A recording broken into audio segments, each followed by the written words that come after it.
Olá para você que acompanha os canais digitais do Grupo Estado, seja bem-vindo a mais uma edição do Mentalistas.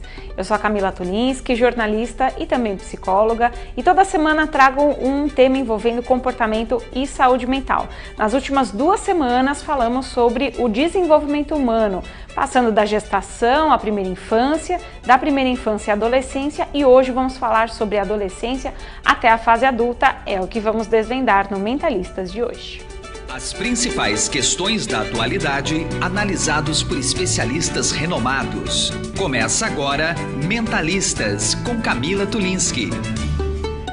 E para falar sobre esse assunto, eu convidei a psicóloga Jônia Lacerda, mestre e doutora em psicologia clínica pela USP, especialista em psicoterapia familiar. Tudo bem, Jônia? Seja bem-vinda. Tudo bem.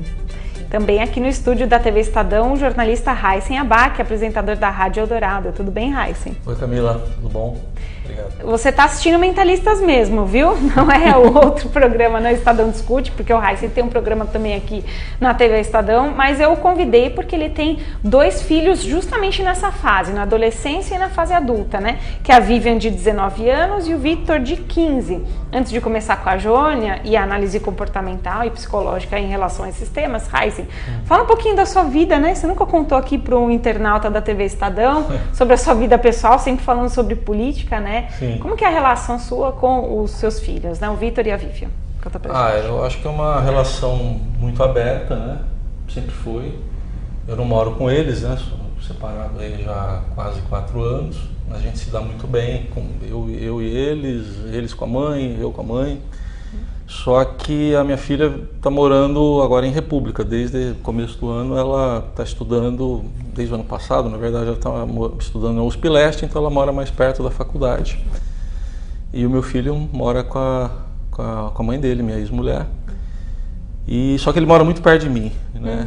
Dá 700 metros. Então a gente está sempre junto. Sempre procuro a todo instante telefonar, saber como é que ele está. Hoje mesmo já soube que ele está com febre, não foi para a escola, né? A mãe dele me avisou. E acho que é um cuidado, que eu acho que isso aí a gente não pode perder nunca, né? Quer dizer, não é porque você está... Mesmo que estivesse bem mais longe, eu não conseguiria. Eu preciso fazer chamada de vídeo, eu uso tudo que está disponível para mim. Então me dá uma saudade de ver, por exemplo, a minha filha, a Vivian. Aí eu vou lá e faço uma chamada de vídeo, eu preciso ver, quero ver a carinha dela para ver que tá bem e tal. E ela faz isso também, de vez em quando ela me chama. E o gozado que, assim, desde que ela veio morar aqui sozinha, a gente ficou ainda mais próximo. Eu consigo vê-la com mais frequência do que quando a gente morava mais perto. Bom, vamos falar um pouquinho da adolescência, então, já sabendo por que o Raíssen está aqui no Mentalistas, né, Jônia? É uma fase que até pouco tempo atrás se dizia a fase da aborrecência, né? Coitados dos jovens, né, dos adolescentes. Tem tantos conflitos internos acontecendo naquele momento, né? O que os pais podem esperar dessa fase da vida e como que eles devem agir, né, com os filhos adolescentes? Uma coisa que eu aprendi, que eu acho interessante, é não entender que essa maneira de ser diferente que eles se tornam, quando o corpo e o cérebro mudam, vamos lembrar disso, né? Que antes da adolescência vem a puberdade, né? Então a pessoa tem um outro corpo, com outras urgências, o cérebro muda, eles ficam com raciocínio abstrato, eles precisam perguntar por quê o tempo inteiro, porque é uma nova forma de inteligência. Então o que eu acho legal é lembrar que isso não é patológico, que a pessoa mudando quer dizer que ela está indo no caminho que ela tem que ir. Agora é mais difícil porque exige muita mudança sua. Então você, como pai e mãe, você tinha que ficar guiando o seu filho o tempo inteiro quando ele era criança. E agora a situação não é mais essa, né? Então agora é preparar esse filho para ele pensar sozinho, para ele saber discutir, para ele entender, para ele resolver problemas. Então o que eu entendo como mais difícil é a mudança que a gente tem que operar na gente como pais, entendendo que aquilo é bom, né? Que aquilo é uma pessoa que está vingando. É interessante isso que a Jônia fala, né, Heisen, dessa coisa da mudança, né? A minha filhinha está com 6 meses, super novinha, os nossos espectadores estão acompanhando a história por causa também da série. Mas eu tenho um sobrinho de 13 para 14, né? Já está então nessa fase, né, da adolescência. A gente chamava ele de Pitico. Só que agora eu não sei mais como chamá-lo. Então eu falo assim, Nicolas, como é que eu te chamo agora, né? Porque você já está ficando um homenzinho e tudo mais. Tá. Você passou isso com a Vivian e também com o Vitor? Como é que foi essa transição? Eu acho que de modos diferentes, por exemplo, porque com a Vivian a gente morava junto e eu fui observando. A Vivian sempre foi muito ligada a mim porque ela é parecida comigo em alguns hábitos, lê muito, ela, enfim, ela parece ter mais, ela não parece ter a idade que ela tem, ela é muito... Às vezes eu acho que é ela que me dá conselho, inclusive, não o contrário, né? Ela fala comigo sobre vários assuntos e tal. Agora, com o Vitor já foi num outro momento, que nem eu já não estava mais vendo ele todo dia, embora às vezes fosse até a escola, falasse com ele por telefone, mas eu me lembro que eu cheguei a me surpreender. Eu falei, nossa, cara, quando que você espichou desse jeito? Da onde que vieram esses pelos? Eu sabia que ia nascer pelo, óbvio, né? Mas sua perna já tá peluda assim, foi da semana passada para agora? O que foi? Então não foi uma coisa que eu pude acompanhar no dia a dia, de acordar, aquela coisa que eu fazia de... Eu saio muito cedo para trabalhar, ir lá dar um beijinho nos dois, isso aí eu senti falta realmente. Mas uma são coisa coisas que diferentes. os pais estranham é que eles não são mais admirados como antes. Então a criança, a gente fala muito isso para os orientadores, a criança precisa muito daquela super admiração que ela tem pelos pais, né? Os pais são super homens e super mulheres, isso está presente nas historinhas deles, pessoas mágicas, né? Ele precisa disso, a criança precisa dessa idealização para se sentir segura no mundo. Mas quando ele está se tornando adolescente, um jovem, isso cai por terra.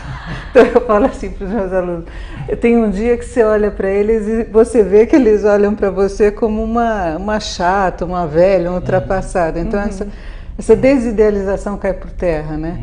E gradualmente vai se estabelecendo isso que você está contando, de eles ficarem mais parceiros na vida, né? Quando eles já estão adultos, jovens mesmo, é muito claro isso. Eles passam, você pergunta as coisas para eles, o que você acha?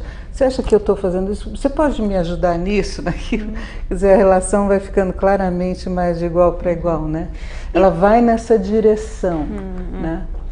E o que acontece internamente, Jônia, para a criança, de repente, né, no caso dos pais, né, de repente passou de uma idealização para um confronto. O que acontece no mundo psíquico dessa criança que já está se tornando adolescente? Então, uma das coisas que acontece, eu acho super interessante, a neurociência explica, ou seja, ele tem um pensamento agora, o cérebro, né, até os 18 anos, ele vai ficando um cérebro mais sofisticado e mais capaz de abstração. Então não é assim, a cadeira é branca, a cadeira é branca em comparação com o preto que está atrás, ou seja, é um raciocínio mais sofisticado. Então não é assim, eu falei, está falado. Uma piada você falar isso para um adolescente. Você pode falar, eu falei, está falado, para uma criança, que ele acha que você é o mágico, sabe tudo. Agora, para um adolescente, se ele disser sim para isso, eu estranho bastante. E aí, Raíssa, alguns exemplos disso? Sim, né? Você está rindo, você está lembrando. Você tem que, não é assim, assim, tem uma determinada fase da vida que você até impõe mesmo que você tem que... não põe o dedo na tomada e pronto. Acabou. Por exemplo, eu ensinei os dois a comer tomate falando que era bom para próstata. Minha filha depois descobriu que ela não tinha próstata, né? Não acredito. Depois de muito tempo ela descobriu e ainda quis alertar o irmão. Olha, cuidado, que ele falou que eu tô da próstata. Eu falei, não, você tem. Você tem. Mas chega uma hora que você não consegue. Você tem, por exemplo, recentemente eu tive que introduzir um assunto com eles, porque eu, enfim, comecei a namorar alguém. Eles nunca tinham me visto com ninguém que não fosse a mãe deles. E aí, lógico, a minha filha entendeu. Com ela eu falei primeiro, que eu achei que era mais fácil. Ela tem 19. Entendeu, apoiou, eu quis conhecer. E com ele, a gente se surpreende. Eu achei que ia ser mais complicado. E não foi.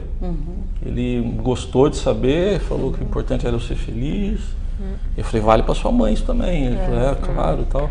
E aí depois de um tempo se conheceram também. Às vezes a gente, não sei, problemas existem, mas às vezes eu acho que a gente uma ansiedade antecipa alguma coisa e eles não tiveram.